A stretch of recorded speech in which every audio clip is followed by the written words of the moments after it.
Hi, this is going to be a little video about using doing neural networks in the R language, and I'm using a really simple package called nnet. It's not what I would use for serious work, um, because you can only have one hidden layer in nnet. I would use the Keras package probably for that. Anyway, this is a really simple one I thought I would show you. So first, it's going to be an oceanographic application. And so you can see R code in this panel, and in this panel you can see a plot. I'm going to pop back and forth between those two things.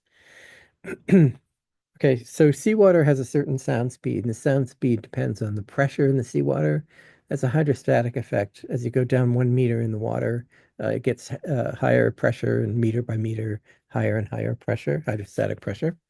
And also the temperature typically depends on where you are, but in mid-latitude waters, the temperature tends to be warmer near the surface and colder down below. Those two things compete with each other in such a way that there's a minimum in sound speed that's typically, I don't know, I'll say between maybe 800 meters and 1200 meters water depth. Bear in mind the ocean is on average about 4,000 meters water depth, something like that. So I'm going to walk through the code a little bit. First off, the code is 64 lines long. The line numbers on the left-hand side there. Um, Okay, so I'm using two libraries here. nnet is going to give me the function called nnet. And maybe what I'll do is I'll just search for where I'm using that. I'm using it right here. It's pretty simple. And I'm saying that SS0, that's going to be sound speed, SS for sound speed. Tilde, that means is a function of P pressure and what's called CT, conservative temperature. It's going to be a function of both. And the notation in R is to say y tilde x1 plus x2, where x1 and x2 are what's influencing y. Now, it's a little tricky because I'm saying here SS0, or I'm going to call it SS naught and P naught. What I'm doing is I'm non-dimensionalizing these things to be of order maybe 1 to 10, something like that.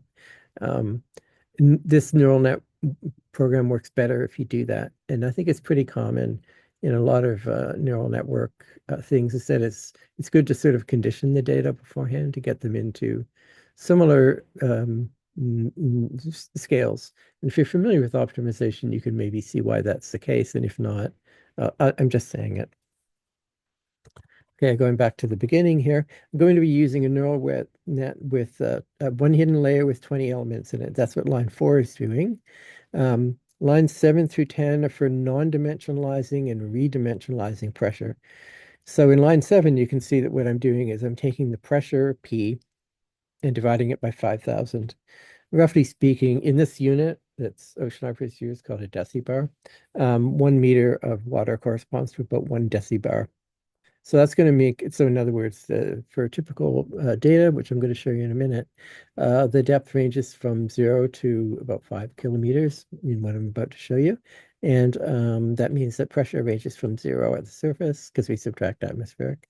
Sea pressure is what I'm talking about, 0 to 5,000. So that puts that into line 7 is a function that will put it into something that will be of order 1.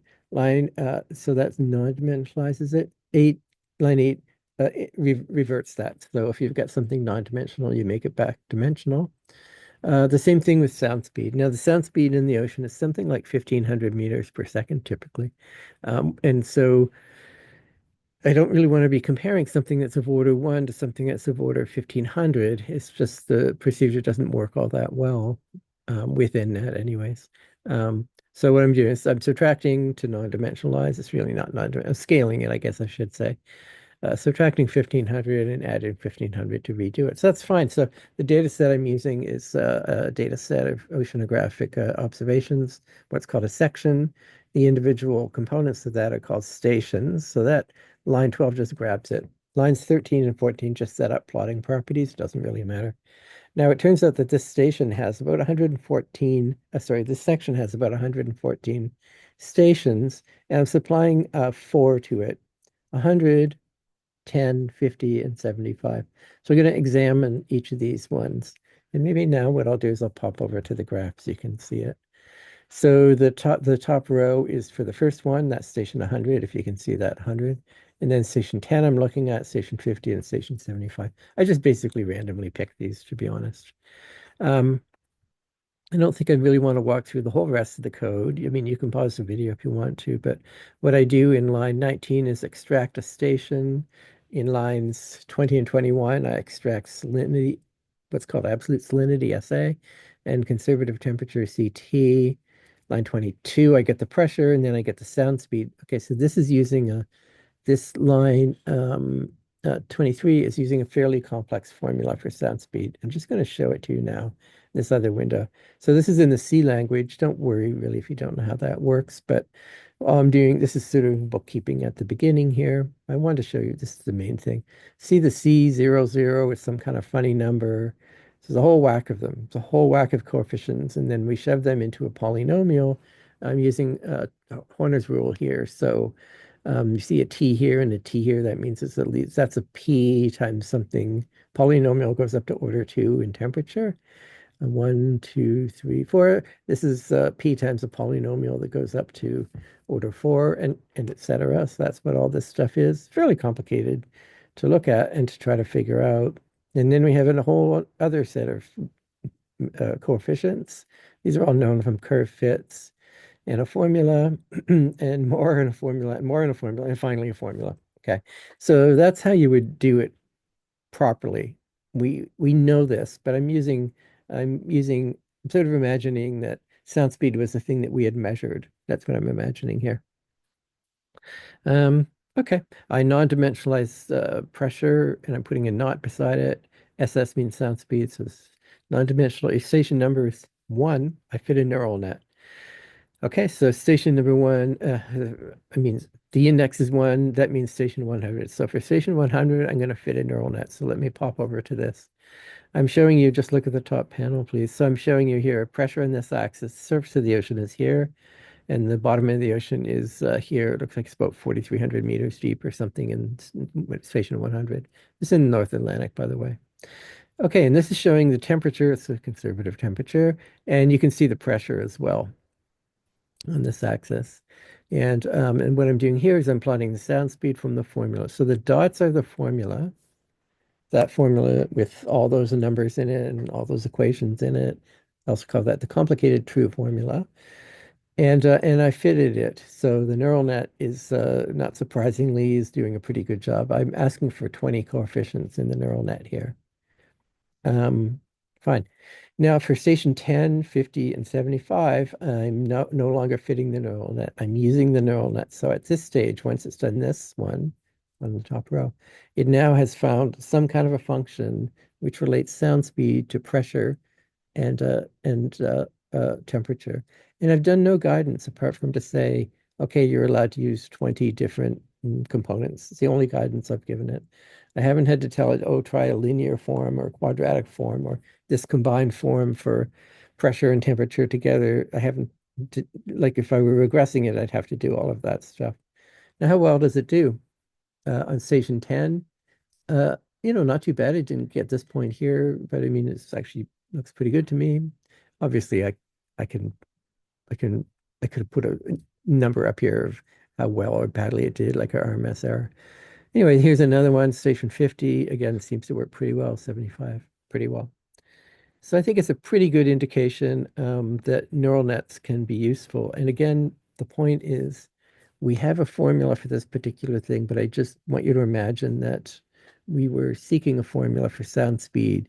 We had no idea. We just had no idea. The only data we had were these, whatever that is, 20 numbers for pressure and also 20 numbers for temperature and 20 numbers for some third variable. And it's found the function for that third variable. I want to show you just one more thing. This is not actually going to be very easy to see, but show it to you anyways. I'm going to run these lines. So run, run, run. So this, what that does is it plots the neural net. And you can see the neural net that's been used here. These are the input data, P naught and CT. That's the pressure, non-dimensional pressure and non-dimensional conservative. I guess I kept the, I didn't non-dimensionalize that, it looks like. B means bias is using a linear formula for each of these. So this first hidden one, these are 20 hidden neurons, if you want to call them that.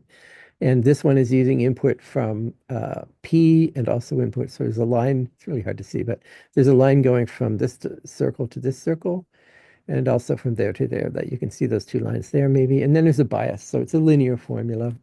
But after you do that, you do a nonlinear component. This is wildly important.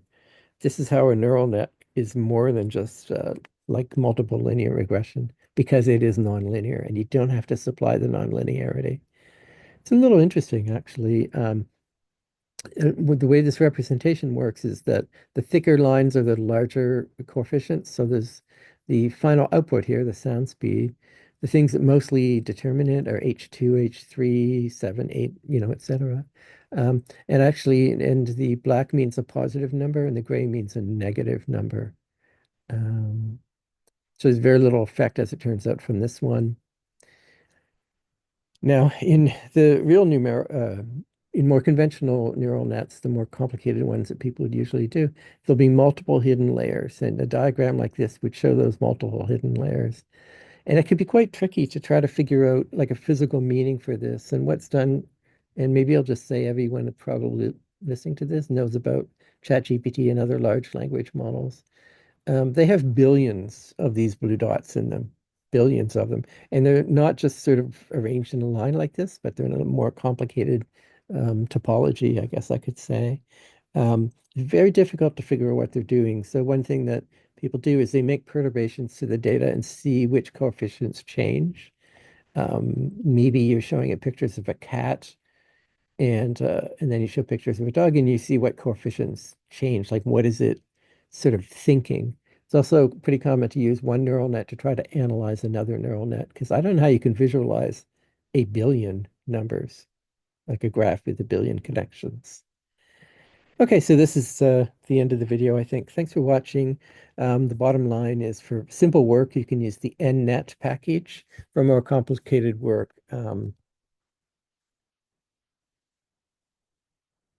you'd want to use the Keras package.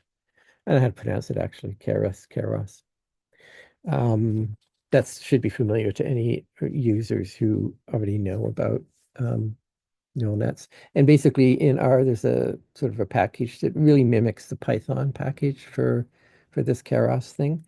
Um, and it's pretty handy, and there's a good book on it. Thanks for watching. Take care. Bye.